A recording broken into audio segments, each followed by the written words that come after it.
Good day, all, and welcome to another one of my Doctor Who overview releases. And there won't be a whole lot of these left because the series has almost been completely released. There's only a handful left at this point.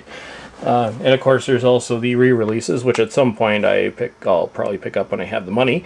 But for right now, we'll look at 3 recent releases. It's been a while since we've had 3 in a row.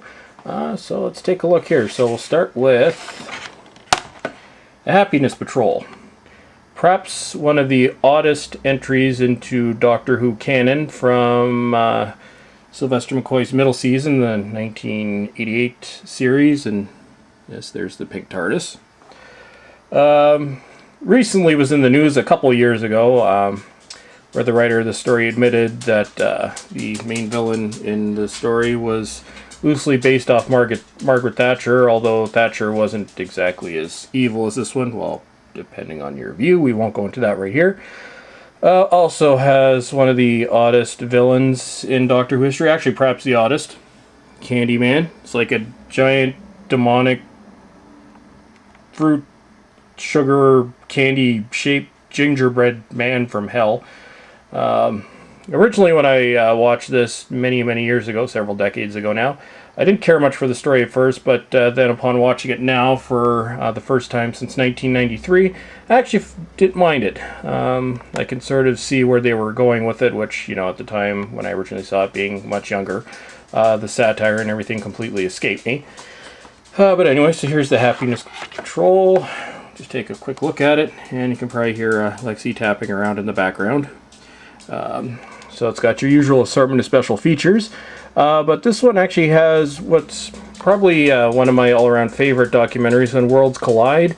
It looks at the sort of the political ideologies as they have been presented throughout the run of the series, going into the more recent series, which, you know, as a historian myself, I found it fascinating. But anyway, so there's the Happiness Patrol. And next we have Dragonfire from the much-hated series or season, as you see it, 24. That series was a mess on every level. This is probably the least problematic of the stories that were released that year.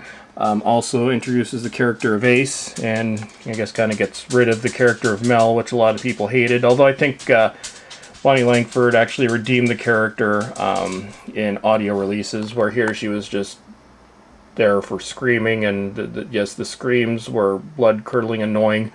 But anyways, and one thing that annoys me is when I got this from Amazon, part of the package appears to have been melted.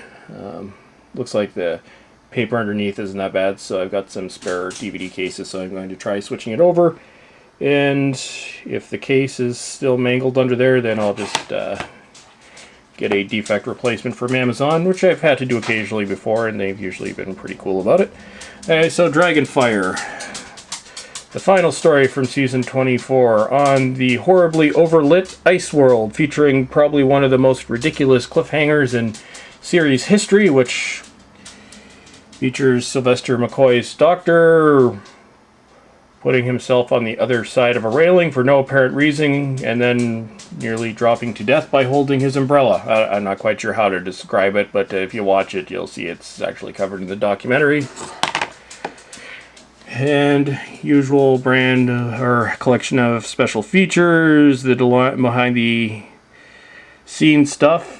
Feature called The Doctor's Strange Love, where comedians take a look at, well, a comedian and 2 writers take a look at the story kind of from a modern point of view. So there we go, my somewhat damaged Dragonfire. And then the story, which actually has always been one of my personal favorites in the series, although most people hate it, or a lot of people hate it. This is from the very problematic Tom Baker's second last season, which was season 17? No, I'm never good at remembering what I watched, but I believe it was 17.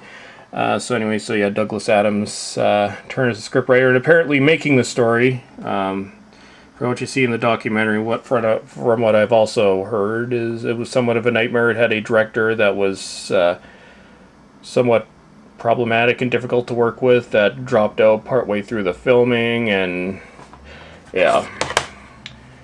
Anyways, Nightmare of Eden. This was also the season that was cut short. The final episode, or final story Shada, only part of it was finished. And that's actually coming out on DVD soon, although apparently it's going to be somewhat of a limited release. I'm really hoping they actually duplicate what they did on the VHS version, because that's what I'm used to seeing, but that's another story altogether. So, Nightmare of Eden, it's got, the making of this is actually almost humorous. It's kind of like Time Lash, where they chronicle everything that went wrong with the story. And to be honest, until I started reading forums and stuff like this, I had no idea that so many people disliked the story, because, I don't know, it's still one of my favorites. And it was one that I've been waiting for, actually, I think several years ago, back in 2001, when they were originally asking what stories you wanted to see released on DVD. I think this was actually one of the ones I chose, if I remember correctly. But anyway, so yeah, so special features and all that, typical. So there we have it.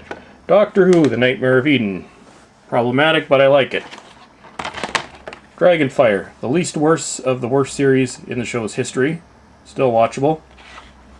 Happiness Patrol. Used to hate it, now I like it. And I'm sure if you were on acid or something, it would be somewhat of an interesting story to watch as well. But anyways, so there's the 3 most recent Doctor Who releases. So hope y'all have yourselves a great day, and thank y'all for watching, and I shall see you soon, as I say all the time. Goodbye.